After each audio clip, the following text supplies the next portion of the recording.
Alrighty then. Thank you for tuning in. I'm Matthew Baker of Beautiful New York Tours. It happened in New York. The year is 1825, and the place is New York Harbor, specifically the Upper Bay of New York.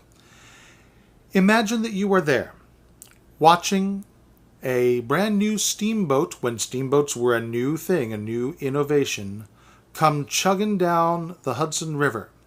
And you know who's on that boat, and you know why.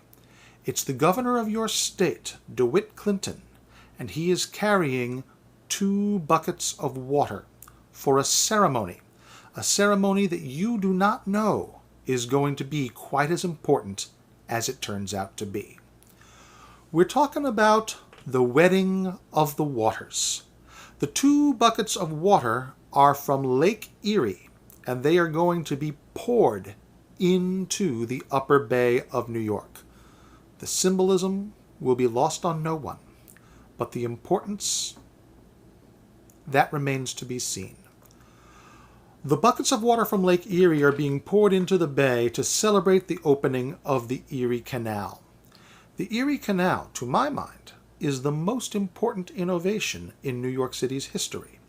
Now, that's a big statement, I know, and some of you may be thinking, Matt, what are you talking about? The Erie Canal is this quaint little canal. You take some cute little pleasure boats and see some charming little towns.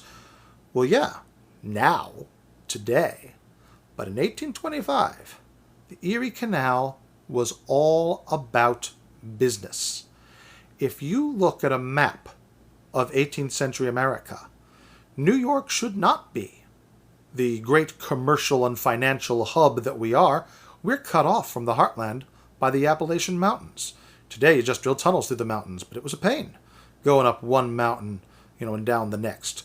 It was faster, cheaper, and easier to ship cargo from New York to London than from New York to Chicago. One crate of cargo from New York to Chicago took 3 weeks to ship and cost over $100. Then comes the Erie Canal, and now that same crate of cargo takes 6 days to ship and costs less than $6. We had our first cheap, easy trade route from the markets of Europe to the plains of the Midwest, and right in the middle was New York City. It changed everything. Now, the person we have to thank for this is DeWitt Clinton, Mayor and subsequently Governor DeWitt Clinton. He was the brains behind the Erie Canal, and as is so often the case when it comes to such stories, no one believed in it. It was called Clinton's Folly, and it was called Clinton's Ditch.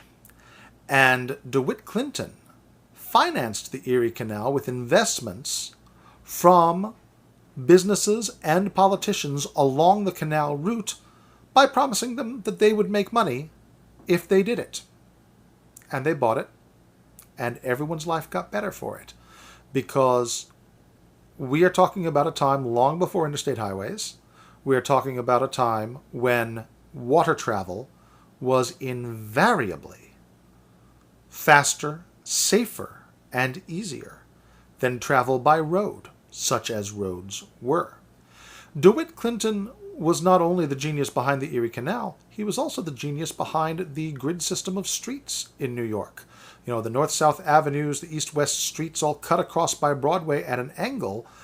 He came up with the idea for this back when Houston Street, way to the south, was the northern border of town. He placed all these streets where there were no homes and no people. Everyone said he was crazy. He said, mark my words, the day will come when New York City encompasses the entire island of Manhattan. And of course it has gone further than even he could have imagined. So DeWitt Clinton was truly a visionary, and he does not get enough credit today. He's my favorite historic New Yorker for this combination of great achievements, the grid and the Erie Canal. So you can definitely follow in his footsteps. He's buried at Greenwood Cemetery. You can see where the wedding of the waters took place. You can certainly walk the grid. It's definitely worthwhile once it is safe to do so. Please check me out at Beautiful New York Tours. You can search Beautiful New York Tours on Facebook or email me at baker.tours@yahoo.com. Again, that is baker.tours at Yahoo. Thank you very much.